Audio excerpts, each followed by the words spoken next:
Bismillahirrahmanirrahim. Assalamualaikum warahmatullahi wabarakatuh. Hai semua, kami mahasiswa dari Institut Ilmu Kesehatan Pelamonia Makassar. Video kali ini kami buat bertujuan untuk menyelesaikan salah satu tugas kelompok di mata kuliah Organisasi dan Manajemen Pelayanan Kesehatan dengan dosen pengampu Ibu Reski Dewi Pratiwi SKM MKes. Kami dari kelompok 4 yang beranggotakan 8 orang, pada kesempatan kali ini akan melakukan presentasi via video dengan materi yang berjudul Manajemen Mutu Pelayanan Kesehatan. Dan untuk mempersingkat waktu, pertama-tama saya akan memperkenalkan nama-nama anggota dari kelompok kami. Yang pertama ada saya sendiri, Alia Atifah Hamzah. Yang kedua ada Adelia. Yang ketiga ada Fajrin Anissa. Yang keempat ada Rita Ambarwati. Yang kelima ada Poppy Angel Pratiwi. Yang keenam ada Siti Nurjana Yusuf. Yang ketujuh ada Nur Indayani. Dan terakhir ada Rini Oktaviani. Dan tanpa basa-basi lagi, inilah video presentasi dari kelompok kami.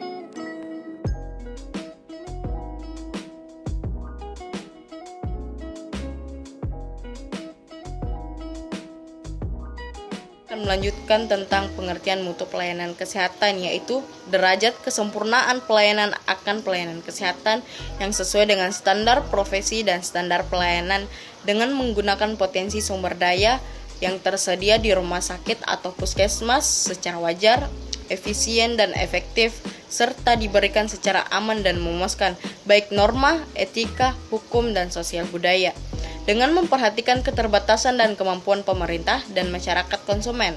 Nah, menurut Asrul Aswar 1999, ia menyebutkan bahwa mutu pelayanan kesehatan yaitu derajat yang dipenuhinya kebutuhan masyarakat atau perorangan terhadap asuhan kesehatan yang sesuai dengan standar profesi yang baik, dengan pemanfaatan sumber daya secara wajar, efisien, efektif dalam keterbatasan kemampuan pemerintah dan masyarakat serta diselenggarakan secara aman dan memuaskan pelanggan sesuai dengan norma dan etika yang baik.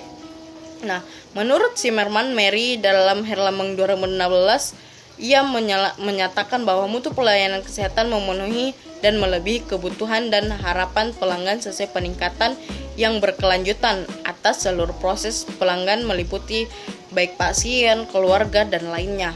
Nah, dokter, karyawan, dan anggota masyarakat lainnya kita layani. Mutu pelayanan kesehatan yang meliputi kinerja yang menunjukkan tingkat kesempurnaan pelayanan kesehatan. Tidak saja yang dapat menimbulkan kepuasan bagi pasien sesuai dengan kepuasan rata-rata penduduk, tetapi juga sesuai dengan standar dan kode etik profesi yang telah ditetapkan Kemenkes Republik Indonesia. Nah, menurut Donna Bedin dalam Bustami 2011 mengemukakan bahwa komponen pelayanan tersebut dapat terdiri masukan atau proses dan hasil. Baik, terima kasih atas kesempatannya. Saya Adelia selaku pemateri kedua yang akan melanjutkan pemaparan materi dari saudari Poppy Angel Pratiwi, yaitu komponen pelayanan. Menurut Dona Media 1980 dalam Bustami 2011 mengemukakan bahwa komponen pelayanan tersebut dapat terdiri dari 3 bagian. Yang pertama yaitu masukan atau input. Masukan yang dimaksud di sini adalah sarana fisik, perlengkapan dan peralatan, organisasi dan manajemen, keuangan, serta sumber daya manusia dan sumber daya resource lainnya di puskesmas dan rumah sakit. Beberapa aspek penting yang harus mendapat perhatian dalam hal ini adalah kejujuran, efektivitas dan efisiensi, serta kuantitas dan kualitas dari masukan yang ada. Pelayanan kesehatan yang bermutu memerlukan dukungan input yang bermutu pula. Semua sumber daya yang ada perlu diorganisasikan dan dikelola sesuai dengan ketentuan peraturan perundang-undangan dan prosedur kerja yang berlaku dengan maksud pelayanan kesehatan tersebut dapat diterima oleh pelanggan secara baik. Dan yang kedua yaitu proses yang dilakukan. Proses adalah semua kegiatan atau aktivitas dari seluruh karyawan dan tenaga profesi dalam interaksinya dengan pelanggan, baik pelanggan internal, sesama petugas atau karyawan, maupun pelanggan eksternal, pasien, pemasok barang, masyarakat yang datang ke puskesmas atau rumah sakit untuk maksud tertentu. Dan yang terakhir atau ketiga yaitu hasil yang dicapai atau outcome.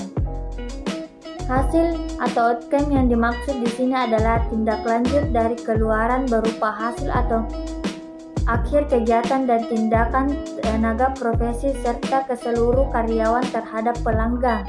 Hasil yang diharapkan dapat berupa perubahan yang terjadi pada pelanggan, baik secara fisik fisiologi maupun sosial psikologi, termasuk kepuasan pelanggan. Hasil merupakan pendekatan secara tidak langsung namun sangat bermanfaat untuk mengukur mutu pelayanan di puskesmas, rumah sakit, atau institusi pelayanan kesehatan lainnya.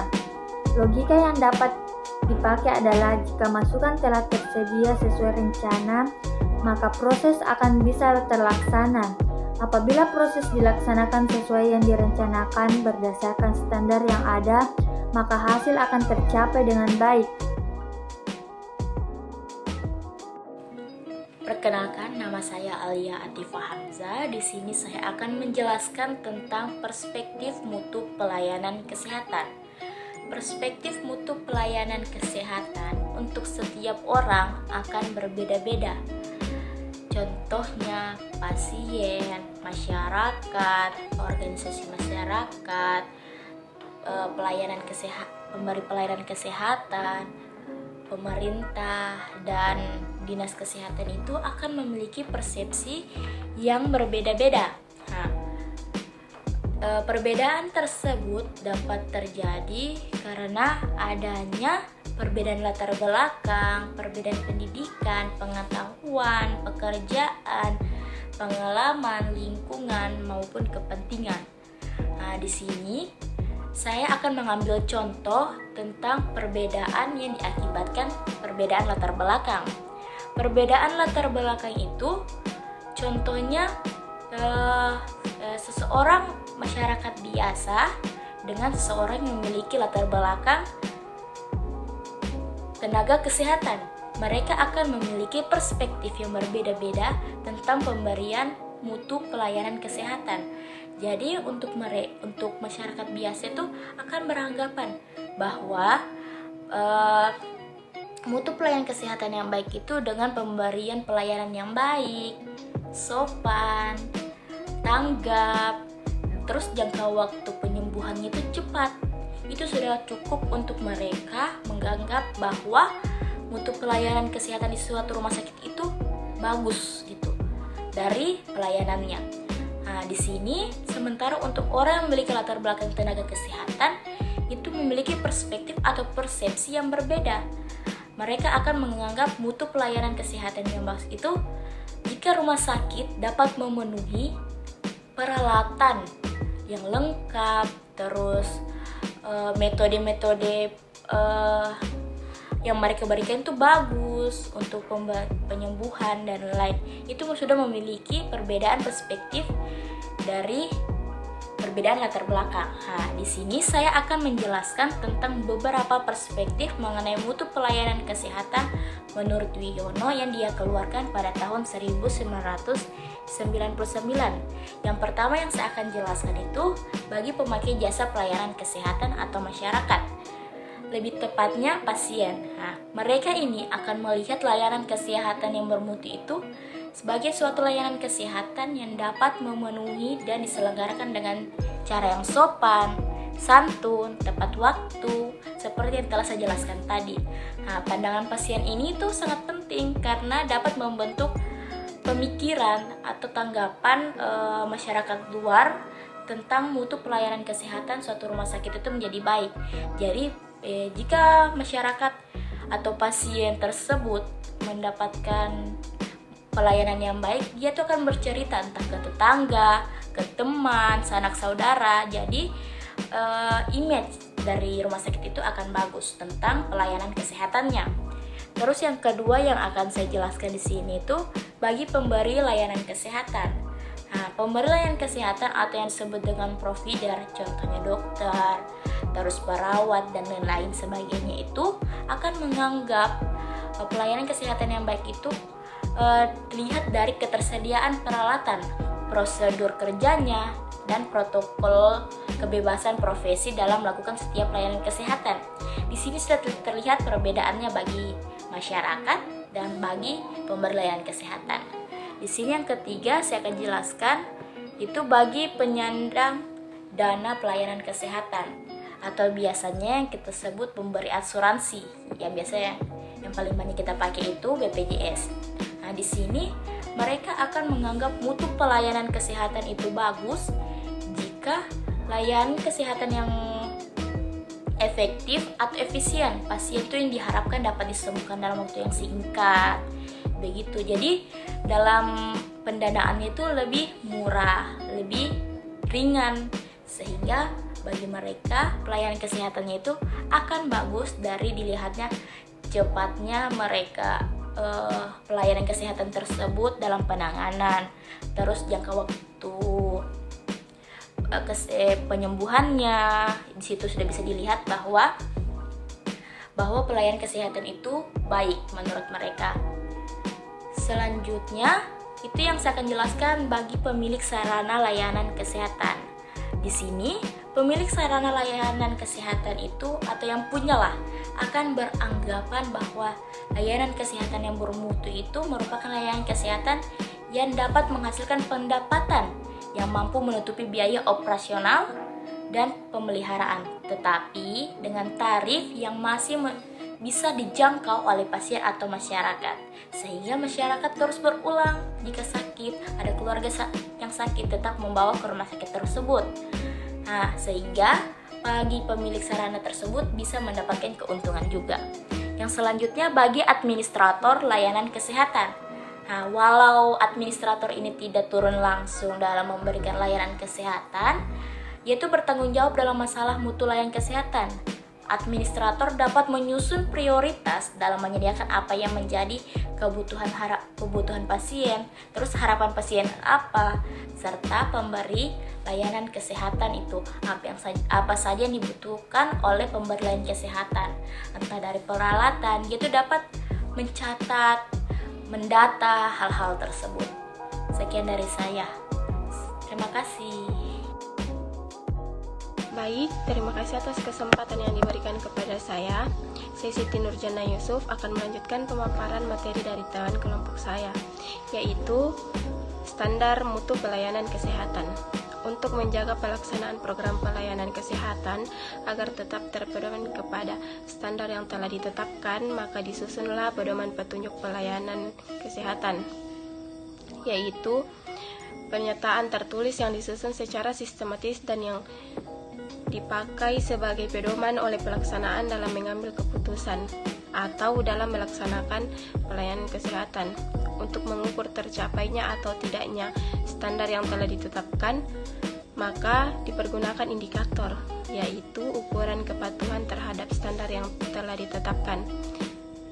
Semakin sesuai suatu yang diukur dengan indikator, semakin sesuai keadaan dengan standar yang telah ditetapkan.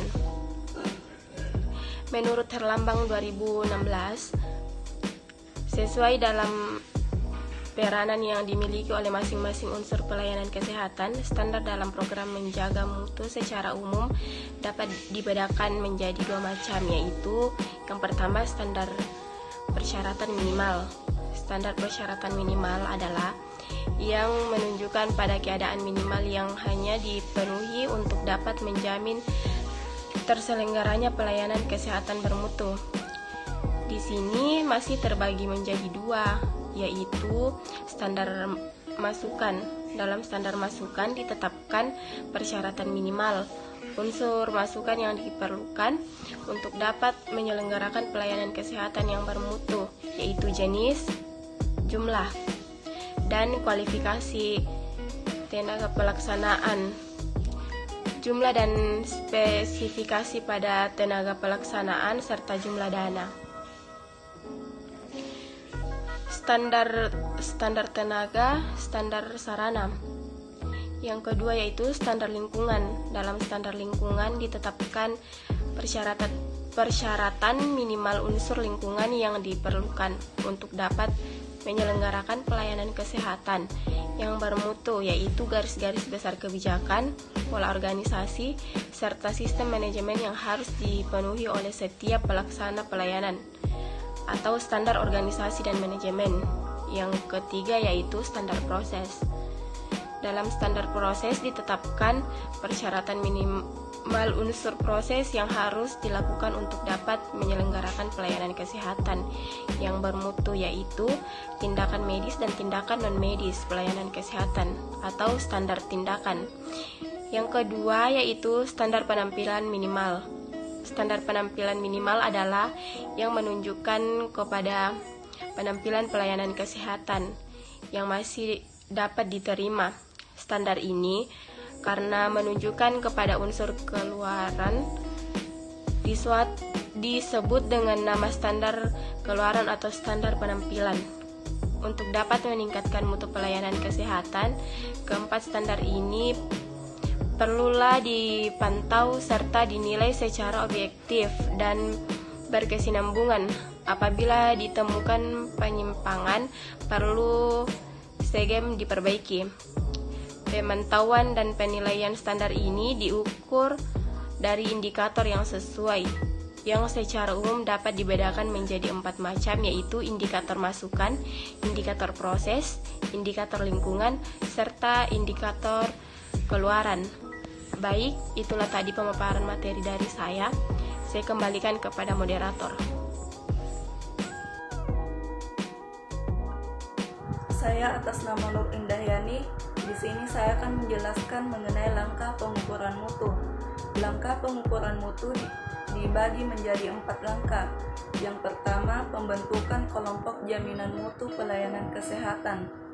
Kelompok jaminan mutu merupakan sekelompok orang yang secara berkala melakukan rapat untuk membahas kegiatan jaminan mutu. Langkah yang kedua yaitu penyusunan standar pelayanan kesehatan. Standar merupakan tingkat pencapaian ideal yang diinginkan. Standar memiliki karakteristik yang berbeda, ditentukan sebelumnya, disusun oleh orang yang berwenang, dan dikomunikasikan serta diterima oleh orang yang dipengaruhi oleh standar itu. Langkah yang ketiga yaitu pemilihan teknik pengukuran. Setelah penyusunan standar dan kriteria selesai, selanjutnya adalah bagaimana cara pemantauannya. Mutu layanan kesehatan dapat diukur dengan 3 cara, yaitu dengan cara pengukuran mutu prospektif, pengukuran mutu retrospektif, dan pengukuran mutu konkuren. Langkah yang keempat yaitu pengukuran mutu dengan cara membandingkan standar pelayanan kesehatan dengan kenyataan yang tercapai. Pengukuran interaksi petugas kesehatan, informasi atau lingkungan tampaknya akan menjadi subjektif atau tergantung pada persepsi seseorang terhadap karakteristik mutu yang demikian. Profesi layanan kesehatan harus bekerja sama dengan pakar-pakar ilmu sosial untuk menghasilkan ukuran yang dapat atau mungkin dibandingkan. Sekian dari saya, selanjutnya saya kembalikan ke moderator. Perkenalkan, nama saya Rita Barwati yang akan memaparkan yaitu klasifikasi standar dan kriteria. Di sini terbagi atas 3. Yang pertama, standar struktur atau input, 2. standar proses, dan yang ketiga, standar keluaran atau output. Yang pertama, standar struktur atau masukan menentukan tingkat sumber daya yang diperlukan agar pelayanan kesehatan dapat dicapai. 2. Standar proses. Standar proses menentukan kegiatan apa saja yang harus dilakukan agar standar pelayanan kesehatan dapat dicapai. Proses akan menjelaskan apa saja yang harus dilakukan, untuk siapa saja, siapa yang mengerjakan, kapan dan bagaimana standar pelayanan kesehatan dapat dicapai. 3. Standar keluaran atau output. Standar keluaran atau output atau hasil ialah hasil pelayanan kesehatan yang dilaksanakan sesuai standar pelayanan kesehatan, dan ini sangat penting. Sekian pemaparan dari saya kembalikan kepada moderator. Assalamualaikum warahmatullahi wabarakatuh. Perkenalkan, nama saya Adari Oktaviani yang akan memaparkan materi selanjutnya, yaitu pengukuran mutu pelayanan. Menurut Pohan tahun 2003, dalam Prastiwi tahun 2010, pengukuran mutu pelayanan kesehatan dapat dilakukan melalui 3 cara, yaitu: pertama, pengukuran mutu prospektif. Pengukuran mutu prospektif yaitu pengukuran mutu pelayanan kesehatan yang dilakukan sebelum pelayanan kesehatan diselenggarakan. Oleh sebab itu, pengukurannya ditujukan terhadap struktur atau masukan pelayanan kesehatan dengan asumsi bahwa pelayanan kesehatan harus memiliki sumber daya tertentu agar dapat menghasilkan pelayanan kesehatan yang bermutu, seperti pendidikan profesi kesehatan, perizinan, standarisasi, sertifikasi, serta akreditasi. Yang kedua, pengukuran mutu konkuren. Pengukuran mutu konkuren yaitu pengukuran mutu pelayanan kesehatan yang dilakukan selama kesehatan sedang berlangsung, yaitu dengan melakukan pengamatan langsung dan kadang-kadang perlu dilengkapi dengan melihat rekam medik, wawancara dengan pasien, keluarga atau petugas kesehatan, dan melakukan pertemuan dengan pasien, keluarga maupun petugas kesehatan. Terakhir, pengukuran mutu retrospektif. Pengukuran mutu retrospektif yaitu pengukuran mutu pelayanan kesehatan yang dilakukan sesudah pelayanan kesehatan selesai dilaksanakan dan biasanya merupakan gabungan beberapa kegiatan, yaitu menilai rekam medik, wawancara, membuat kuesioner, serta melakukan pertemuan. Baiklah, terima kasih. Baik, saya akan melanjutkan pemaparan materi dari kelompok saya, yaitu manfaat program jaminan mutu kesehatan. Menurut Herlambang 2016, ia menyatakan bahwa manfaat program jaminan mutu kesehatan itu terbagi menjadi 4 bagian. Yang pertama, dapat meningkatkan efektivitas pelayanan kesehatan. Yang kedua, dapat meningkatkan efisiensi pelayanan kesehatan. Yang ketiga, dapat meningkatkan penerimaan masyarakat terhadap pelayanan kesehatan. Yang keempat, dapat melindungi penyelenggaraan pelayanan kesehatan dan kemungkinan timbulnya gugatan hukum. Yang pertama, dapat meningkatkan efektivitas pelayanan kesehatan. Peningkatan efektivitas pelayanan kesehatan ini erat hubungannya dengan dapat diatasinya masalah kesehatan secara cepat, karena pelayanan kesehatan yang diselenggarakan telah sesuai dengan kemajuan ilmu dan teknologi ataupun standar yang telah ditetapkan. Yang kedua, dapat meningkatkan efisiensi pelayanan kesehatan. Peningkatan efisiensi pelayanan kesehatan yang dimaksud ini erat hubungannya dengan dapat dicegah pelayanan kesehatan yang di bawah standar ataupun yang berlebihan. Biaya tambahan karena harus menangani efek samping atau komplikasi karena pelayanan kesehatan di bawah standar dapat dihindari. Demikian pula hanya mutu pemakaian sumber daya yang tidak dapat tempatnya yang ditemukan pada pelayanan yang berlebihan. Yang ketiga, dapat meningkatkan penerimaan masyarakat terhadap pelayanan kesehatan. Peningkatan penerimaan ini erat hubungannya dengan telah sesuainya pelayanan kesehatan dengan kebutuhan dan tuntunan pemakaian jasa pelayanan. Apabila peningkatan penerimaan ini dapat diwujudkan, pada gilirannya pasti akan berperan besar dalam meningkatkan derajat kesehatan masyarakat secara keseluruhan. Dan yang terakhir, dapat melindungi penyelenggaraan pelayanan kesehatan dan kemungkinan timbulnya gangguan atau gugatan hukum. Pada saat ini, sebagai akibat makin baiknya tingkat pendidikan masyarakat, maka kesadaran hukum masyarakat juga telah semakin meningkat. Untuk mencegah kemungkinan gugatan hukum terhadap penyelenggara pelayanan kesehatan, antara lain karena ketidakpuasan terhadap pelayanan kesehatan, perlu diselenggarakan pelayanan kesehatan yang sebaik-baiknya.